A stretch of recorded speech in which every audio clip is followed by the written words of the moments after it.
우리가 이 수요예배 시간을 통해 이 고린도서를 우리가 살펴보고 있는데, 이 배경이 되는 이 고린도라는 이 지역은 지중해 연안 국가들의 이 해상교통과 이 무역의 중심지입니다.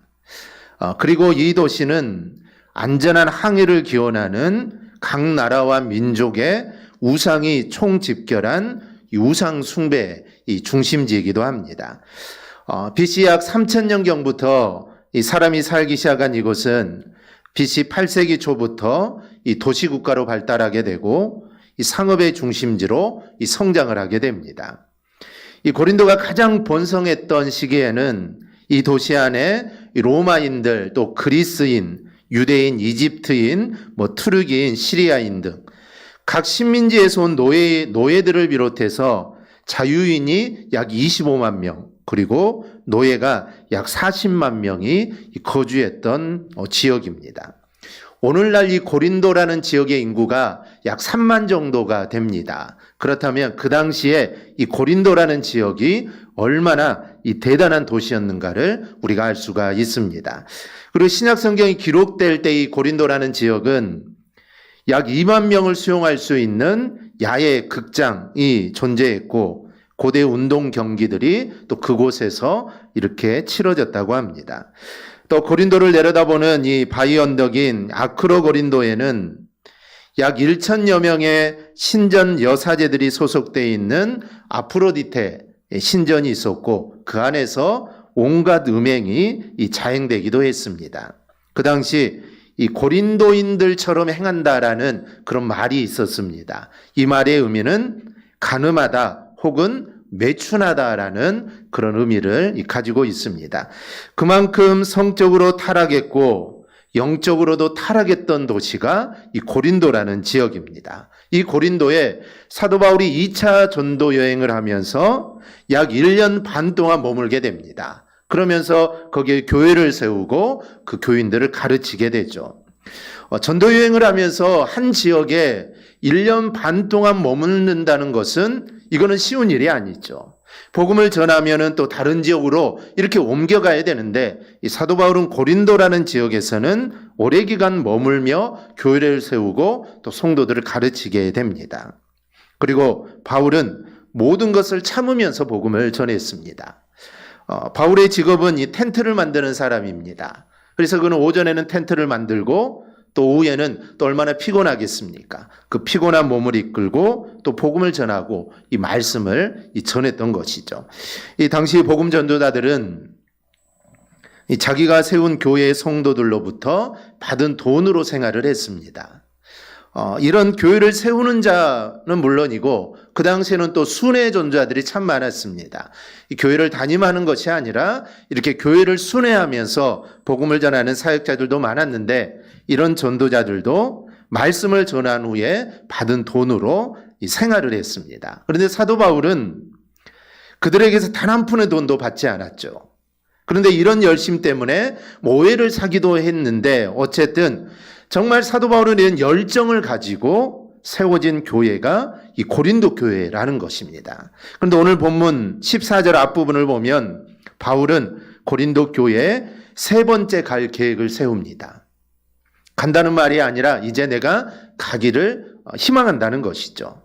바울이 세 번째라는 말을 썼다면 이 두 번에 있었다는 이야기죠.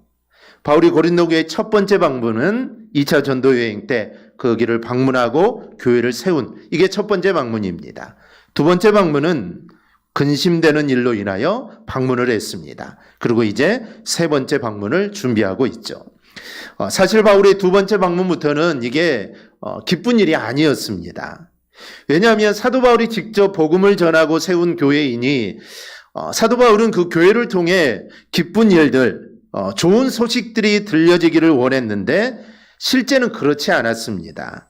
들려오는 소식들이 다툼과 비방과 서로 나누어지는 소식들입니다. 그래서 바울은 두 번째 방문이 기쁘지 않았던 것이죠. 인간의 마음 같다면, 이런 상황이라면 굳이 세 번째 방문을 준비하지 않을 것입니다. 왜냐하면 가봤자 좋은 일은 일어나지 않고 이제 더 나쁜 소식들, 그런 소식들이 들려질 거니 인간이라면 세 번째는 방문하고 싶지 않을 겁니다.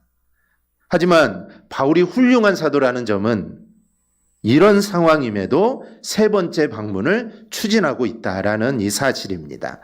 이 바울이 세 번째 방문을 준비하면서 걱정하는 어려움은 크게 구분하면 재정적인 문제와 또 바울과 고린도 교회 간의 견해 차이에 대한 이런 걱정들입니다.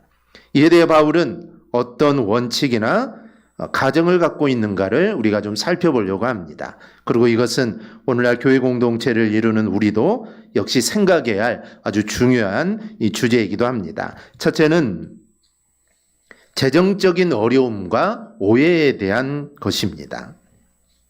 이 바울은 텐트 메이커 사역을 했지만 그렇다고 해서 재정적으로 항상 이 풍족했던 것은 아닙니다. 이 돌아다니면서 복음을 전하는 게 주된 일이다 보니까 한 자리에 정착해서 일하는 것과는 이게 성격이 다르죠. 한 곳에 정착을 해서 10년, 20년, 30년을 하다 보면은 이 단골도 생기게 되고 그러면 일거리가 많죠. 그런데 사도 바울은 그렇게 할 수가 없습니다. 이 텐트를 만드는 일을 하고 텐트를 수리하는 일을 하지만 잠깐 수리하고 또 다른 지역으로 옮기게 되니 이 단골이 생길 수도 없고 그래서 그에게 재정적으로 넉넉한 게 아닙니다. 사도 바울은 교회 부담을 조금이나마 주지 않으려고 텐트 사역을 하는 것이지 이 돈이 많이 벌려서 그 일을 하는 게 절대 아닙니다. 바울은 또한 필요한 경우에는 교회들이 제공하는 헌금을 받기도 했습니다. 즉 사도 바울이 복음을 전하면 복음 전도자로서 교회에서 성도들이 우리도 그 사역에 함께 동참하겠다는 의미로 이렇게 헌금을 할 때 사도 바울은 그것을 마다하지 않았습니다. 왜냐하면 함께 동참하는 것이기 때문에 선한 일이기 때문에 그것을 받아서 함께 기쁘게 또 활용을 하기도 했죠. 그런데 고린도 교회 세 번째 방문할 계획을 세우다 보니 이 재정적인 문제가 다시 생기게 됩니다. 아마도 이제 고린도 교회에 방문할 때쯤이면 이 바울의 재정이 아마 바닥이 날 지경이었던 것 같습니다. 그렇기에 고린도 사람들은 야 사도 바울이 이제 재정을 채우려고 다시 우리를 방문하는구나 라는 그런 생각을 가질 수가 있습니다. 그래서 바울은 이 점을 걱정했던 것이죠. 그러나 바울은 결정은 단호했습니다. 비록 자신이 이제 고린도를 방문하고 그쯤 되면은 이 재정이 바닥이 나서 어려움이 있겠지만 그래도 그 문제 때문에 방문을 미루지 않기로 합니다. 재정 문제는 재정 문제이고 이 고린도 교회에 가서 사도 바울이 바로잡아야 할 문제가 있기 때문에 만약에 그것을 미룬다면 고린도 교회가 더 큰 문제에 휩쓸리기 때문에 사도 바울은 그런 문제는 하나님이 해결해 주실 것을 믿고 세 번째 방문하기로 결정을 합니다. 여기서 하나님의 일을 하는 사람들의 자세를 우리가 보아야 합니다. 분명 하나님의 일도 이 재정적인 문제가 뒷받침되어야 합니다. 재정적으로 넉넉하지 않으면 하나님의 일을 할 수가 없죠. 교회를 건축하는 것도 동일합니다. 우리가 믿음으로 교회를 건축하지만 그렇다고 해서 한 푼 없이 교회를 건축할 수는 없죠. 그래서 재정적인 여력이 있어야 교회도 짓는 것이고 교회 안의 일들도 우리가 하는 것입니다. 예수님께서는 이런 격언을 적용하여 이렇게 말씀하신 적이 있습니다. 누구든지 망대를 세우고자 할 때 자기의 가진 것이 준공하기까지 족할지 먼저 앉아서 비용을 계산해 봐라. 즉 어떤 것을 할 때 거기에 들어갈 비용이 얼마인지 먼저 계산해 보라는 겁니다. 그렇지 않으면 기초만 쌓고 능히 이루지 못해 사람들이 비웃게 된다. 물질이 부족해서 그 일을 하다가 만약에 중단되면 사람들이 얼마나 비웃겠습니까? 그러니 계획적이고 그 계획에 비용까지 포함시키는 것은 당연한 겁니다. 그런데 하나님의 일을 할 때는 이런 계산을 넘어설 때가 많습니다. 아합에게 쫓겨난 엘리야가 사르밧의 가부를 만납니다. 이때 가부는 이제 조금 남은 밀가루로 떡 한 덩이를 만들어서 자신의 아들과 먹고 죽을 생각을 했습니다. 그런데 엘리야가 그것을 자신에게 달라는 것이죠. 이제 기근으로 더 이상 어쩔 수 없어서 이제 마지막 나는 밀가루로 어린 자식과 최후의 만찬을 하려던 가부였습니다. 그런데 엘리야의 요구대로 이 가부는 그걸 만들어서 엘리야에게 줍니다. 그런데 놀라운 것은 하나님께서 그런 여인의 떡반죽이 결코 마르지 않도록 하셨다는 점입니다. 하나님의 일에는 하나님의 역사하심으로 일이 이루어지는 부분도 있습니다. 따라서 하나님의 일을 하는 사람은 재정적인 부분에서도 계획을 잘 세워야 합니다. 하지만 경우에 따라서는 그 이상을 역사하시는 하나님을 믿고 나아갈 수 있는 그런 믿음이 또한 필요합니다. 이 바울은 이번 고린도 방문이 바로 그런 때로 보았던 겁니다. 우리도 마찬가지입니다. 하나님의 일은 때로 우리의 계획이나 계산을 넘어서는 일들이 있습니다. 이럴 때 우리는 하나님을 의지하고 나가면 됩니다. 그럼 어떻게 구분할 수 있을까요? 욕심이 들어가 있지 않으면 하나님이 기뻐하시는 결정을 내리기가 어렵지 않습니다. 그런데 문제는 욕심이죠. 욕심을 내기 때문에 하나님 앞에서 선한 결정을 할 수가 없습니다. 바울은 욕심이 들어가지 않았습니다. 지금이 아니면 고린도 교회에 대한 교훈을 전할 기회가 없다라는 생각을 가지고 세 번째 방문을 결정한 것입니다. 그럼에도 여전히 고린도 교회는 오해할 수 있습니다. 선동하는 자들이 있었기 때문이죠. 그들이 비록 바울이 겉으로는 아무것도 요구하지 않지만 이것은 고린도 교회에 짐을 지우려는 교활한 방법이다라고 이야기를 합니다. 16절인데요. 하여간 어떤 이의 말이 내가 너희에게 짐을 지우지는 아니하였을지라도 교활한 자가 되어 너희를 속임수로 취하였다 하니, 즉 어떤 사람들이 이렇게 말을 한다라는 것입니다. 이에 대해 바울은 솔직하게 이야기하죠. 14절을 보면 부모가 돈을 더 쓰겠느냐 아니면 자식이 돈을 더 쓰겠느냐. 바울은 고린도 교회의 부모와 같은 입장입니다. 이러한 마음은 고린도 교회 성도들도 다 알고 있습니다. 자식이 부모를 위해서 쓰는 게 아니라 부모가 자식을 위해 쓴다라는 것이죠. 바울은 비용의 도움을 받으려고 내가 고린도에 가는 게 아니다라는 겁니다. 오히려 고린도를 위하여 자신이 더 많은 비용을 들여서 사용했고 거기에다가 바울 자신까지 내어주고 있다라고 말을 합니다. 15절입니다. 내가 너희 영혼을 위하여 크게 기뻐함으로 재물을 사용하고 또 내 자신까지도 내어주리니 너희를 더욱 사랑할수록 나는 사랑을 덜 받겠느냐.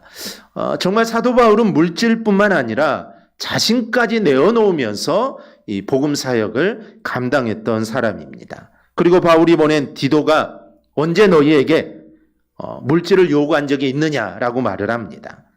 디도든 아니면 누구든 동일한 성령으로 동일한 패턴으로 고린도 교회에 사역을 했던 것입니다. 그래서 바울은 내가 비용 때문에 고린도에 가는 게 아니다라고 분명하게 말을 합니다. 그러면 바울은 왜 고린도에 갈까요? 바울은 비용 문제 때문에 고린도 교회에 가는 게 아니라면 왜 바울은 고린도에 갈까요? 그 답이 19절에 나옵니다. 너희는 이때까지 우리가 자기 변명을 하는 줄로 생각하는구나. 우리는 그리스도 안에서 하나님 앞에 말하노라. 사랑하는 자들아, 이 모든 것은 너희의 덕을 세우기 위함이라. 바울이 고린도에 가는 이유는 덕을 세우러 가는 것입니다. 우리가 여기서 배웁니다. 목사든 장로든 권사든 집사든 그 어떤 직분의 일꾼이라 하더라도 복음을 전하는 일을 위하여 자신을 기꺼이 희생하는 자가 되어야 한다는 겁니다. 자신의 희생을 누가 알아주기를 바라며 일하는 게 절대 아닙니다. 내가 이만큼 수고했다, 내가 이만큼 일했다라는 것을 알아주기를 위해서 일하는 게 아니라는 것이죠. 그 희생의 목적은 오직 받는 자의 믿음의 덕을 세우기 위한 것입니다.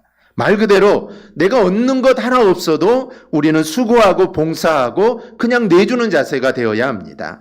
이 찬송가 가사처럼 이름 없이 빚도 없이 그냥 나눠주는 역할을 우리는 해야 합니다.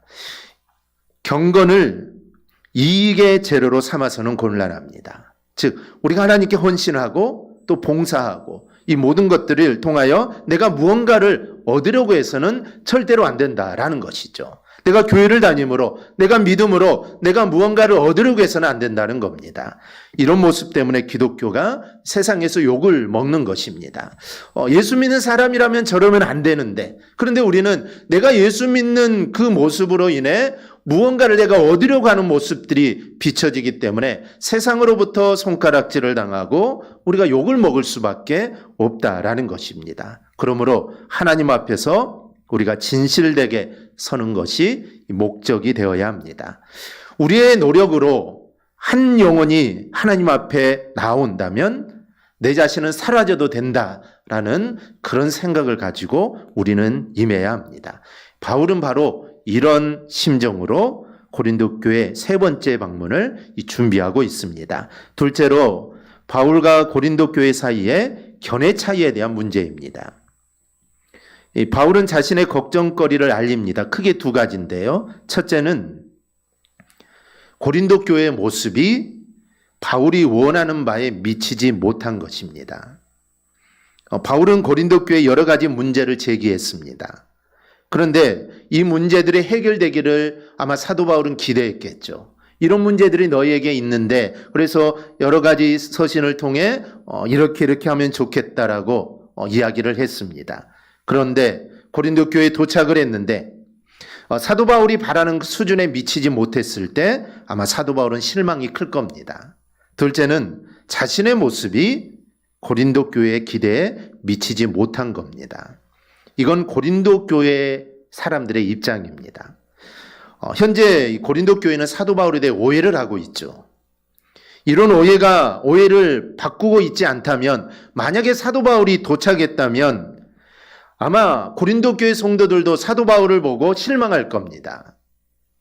그럼 바울이 아무리 좋은 것을 주고자 해도 효과가 미비할 수밖에 없죠. 그래서 바울은 이 두 가지에 대해서 이 걱정을 하고 있는 겁니다. 이러한 모습 목회자와 성도들의 관계도 동일합니다. 목회자와 성도들 관계에도 좋은 관계가 이루어져야 합니다. 그래야 목회자가 말씀을 전할 때 그 말씀이 들리게 되고 그 말씀이 은혜가 되는 겁니다. 그런데 관계가 좋지 않으면 아무리 좋은 말씀을 전해도 이게 은혜가 되지가 않습니다. 마치 자기들을 하고 한 것 같다라는 것이죠. 목회자가 그렇게 할 리는 없죠. 그런데 말씀의 은혜가 되지 않습니다. 그래서 성도는 목회자와 항상 좋은 관계를 유지해야 합니다. 이거는 목회자도 마찬가지입니다.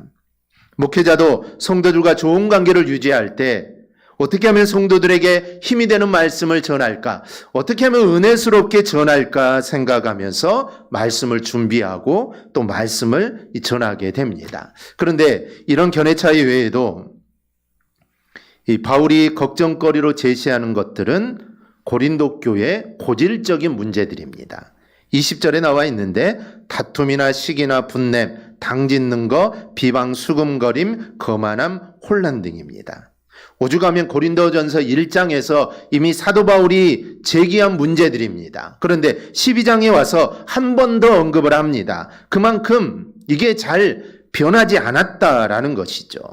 사실 바울이 걱정거리로 제시하는 게 또 하나 있습니다. 바로 성적인 문제입니다. 고린도라는 도시는 상업도시이고 또한 이방 신전의 도시입니다. 이방 신앙에 뿌리 깊게 내렸던 이 성적인 문제가 도시 전체를 잠식하고 있었던 도시입니다. 그런데 바울은 이런 문제에 대해 이미 주의를 줬었습니다.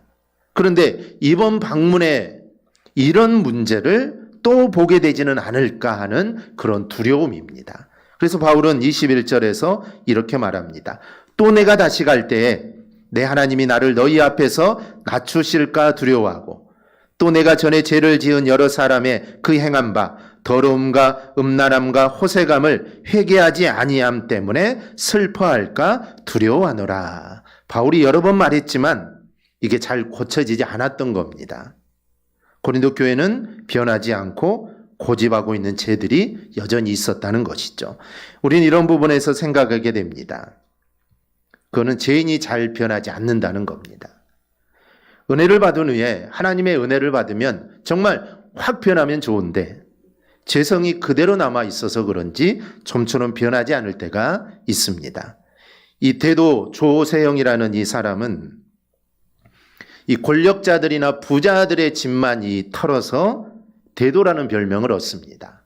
그리고 훔친 물건을 이 가난한 사람들을 돕기도 해서 현대판 홍길동이다, 이런 별명을 얻기도 했습니다. 그러나 대도든 홍길동이든 어쨌든 그가 도둑질이라는 데는 변함이 없죠. 그래서 잡혀서 그는 15년이라는 긴 세월을 감옥에서 보내게 됩니다. 비교적 수용 생활을 잘했습니다. 그리고 출소해서 신학을 공부하고 목사 안수를 받죠. 그리고 간증을 하며 다닙니다. 즉 자신은 옛날에는 이런 사람이었는데 내가 감옥에서 이렇게 변화되어 목사가 되었다. 자, 이 간증하며 다닙니다. 이쯤 되면 그가 완전히 변했다고 볼 수가 있죠. 그런데 그가 다시 잡혔습니다. 좀도둑질을 하다가 그가 다시 잡히게 되죠. 그가 완전히 변했는지 변하지 않았는지는 하나님만이 아실 겁니다. 그러나 우리가 알 수 있는 건 한 가지가 있습니다. 그는 겉으로 변한 모습이 있었지만 그에게 익숙해져 있는 범죄하는 습관까지 변한 게 아니라는 것이죠. 그래서 그 습성으로 자기도 모르게 좀도둑으로 전략하여 다시 감옥에 들어가는 신세가 됩니다. 여러분, 거듭났다는 말이 무엇일까요? 예수를 믿으면 우리는 새 사람이 되고 성령 안에서 거듭나게 됩니다. 하지만 내가 거듭났다고 해서 우리는 자랑할 게 아닙니다. 이것은 하나님께서 나를 거룩하다고 인정해 주시는 겁니다. 즉 내가 무언가 변해서 내가 완전히 옛사람을 다 청산하고 내가 거룩한 모습이 되었다는 게 아니라는 것이죠. 하나님이 아직은 내가 부족하지만 그래도 너희는 거룩한 사람이다라고 하나님이 인정해 주는 겁니다. 그런데 우리는 나는 이제 거룩한 사람이 되었어, 나는 완전히 변화되어서 나의 사람은 다 죽었어 라고 우리는 생각한다라는 것이죠. 죄값은 치렀지만 우리에게 있는 죄성까지 완전히 해결된 것은 아닙니다. 우리가 더욱 깨어서 하나님 은혜 안에 있는 노력을 하지 않는다면 습관화되어 있는 죄의 모습들이 나타나기 마련입니다. 이 사람도 마찬가지죠. 그가 변화가 되었을지는 모르지만 그 죄악의 습성은 아직 그 안에 있었던 겁니다. 그래서 자신도 모르는 사이에 아마 자기는 하기 싫었겠죠. 자기는 변화되었고 옛 습성은 다 없어졌다고 생각했겠지만 자신도 모르는 사이에 손이 가고 있었다라는 것입니다. 그러니 자신이 즐겨 짓던 죄가 바로 자신의 약한 부분이라는 것을 우리는 항상 명심해야 합니다. 그리고 그런 부분에 더욱 조심하는 자가 우리는 되어야 합니다. 거듭나기 전에 만약에 좀도둑질을 했다면 거듭난 이후에 어떤 노력을 해야 하는가 하면 좋은 물건을 혼자 보는 상황을 피해야 합니다. 자신도 모르는 사이에 행동이 나올 수 있는 것이죠. 무의식 중에 그런 행동들이 나옵니다. 우리도 살다 보면은 내가 그 일을 했는지 안 했는지 기억하지 못할 때가 있죠. 했습니다. 분명히 했습니다. 분명히 불을 껐는데 내가 불을 껐는지 불을 끄지 않았는지. 그래서 화장실에 나올 때 불을 끄고 나오는 그런 우리의 습성들이 계속하다 보면은 나에도 무의식 중에 화장실에 나올 때는 불을 끄고 나옵니다. 나중에 생각해 보면 내가 불을 껐는지 안 껐는지 잘 모르죠. 기억이 나지 않을 때가 있습니다. 그런 부분들이 나에게 습관처럼 되어 있다는 것이죠. 이 좀도둑도 마찬가지입니다. 물건을 훔치는 것이 내가 변화가 되었지만 그게 습관처럼 있어서 나도 모르는 사이에 손이 가고 있다라는 것입니다. 그렇기 때문에 우리는 그런 일들이 일어나지 않도록 주의하고 늘 조심해야 합니다.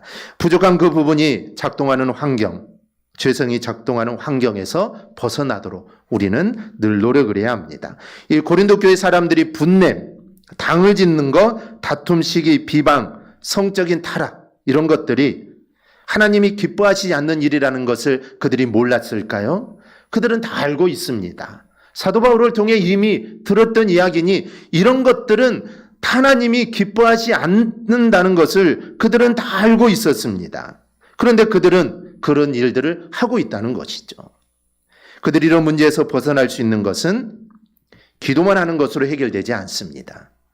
은혜 안에 입과여 기도를 많이 해야 하는 것은 필수적이지만 그런 습성이 여전히 남아있다는 것을 인정하고 그리고 그럴 만한 환경을 만들지 말아야 합니다. 또한 그럴 만한 환경이 되어져 간다면 그 자리를 피한다는 것이죠. 아예 죄를 지을 기회를 주지 않아야 합니다. 이런 모습이 우리에게도 있어야 한다는 점을 우리는 잊지 말아야 합니다. 죄를 지을 가능성, 더구나 동일한 죄를 고집할 가능성이 우리에게 있습니다. 그러니 전에 죄를 가졌던 환경에서 벗어날 수 있도록 우리는 노력을 해야 합니다. 그런데 오히려 그런 환경으로 들어가는 성도들이 있습니다. 죄를 지을 수 있는 곳으로 들어갑니다. 이단의 소굴로 들어가죠. 자신은 절대로 죄를 짓지 않고 이런 죄 짓는 환경에 있어도 나는 죄를 짓지 않고 이단의 속임수에 나는 넘어가지 않는다는 것이죠. 자신은 자신의 믿음을 지킬 자신이 있다라는 겁니다. 하지만 성경은 이렇게 말합니다. 선줄로 생각하는 자는 넘어질까 조심하라. 우리는 내 자신을 너무 믿어서는 안 됩니다. 자신감을 가지고 일을 하는 것은 중요하지만 나는 절대로 안 그럴 거야 하는 이 자만심은 이건 금물입니다. 그 자만심이 결국은 나를 넘어지게 하기 때문입니다. 이단에 빠진 사람들을 보면 초신자들은 별로 없습니다. 기존 교회에서 신앙생활을 열심히 하고 10년, 20년 이렇게 열심히 한 사람들이 이단에 넘어갑니다. 자신은 넘어가지 않을 거라고 생각을 했겠죠. 그런데 그 자만심이 결국 제약된 길로 가게 한다라는 것입니다. 그러므로 우리는 겸손한 마음으로 우리는 살아가야 합니다. 여기에 대해 바울이 이야기하는 게 하나 더 있습니다. 21절인데요. 또 내가 다시 갈 때에 내 하나님이 나를 너희 앞에서 낮추실까 두려워하고, 즉 이 모든 것을 내가 걱정하지만 그 모든 것은 하나님의 손에 달려 있다라는 고백입니다. 자신과 고린도 교회 사이에 견해 차이로 자신이 고린도에 갔을 때 경멸을 당할 수는 있지만 바울은 고린도 교회 성도들에게 당하는 것이 아니라 하나님이 나를 낮추는 거라고 이야기를 합니다. 그렇게 되는 것이 두렵다는 것은 그런 모습이 나타나지 않기를 바란다는 겁니다. 하지만 설령 그런 모습이 나타난다고 하더라도 역시 역사를 주관하신 분은 하나님이시기 때문에 자신은 그런 하나님을 의지하여 나갈 수밖에 없다라는 고백입니다. 이 참된 일꾼이 가질 자세는 바로 이것입니다. 우리를 높이시는 분도 하나님이시고 나를 낮추시는 분도 하나님이십니다. 하나님이 높이면 높아지는 거고 하나님이 낮추시면 나는 낮아지는 겁니다.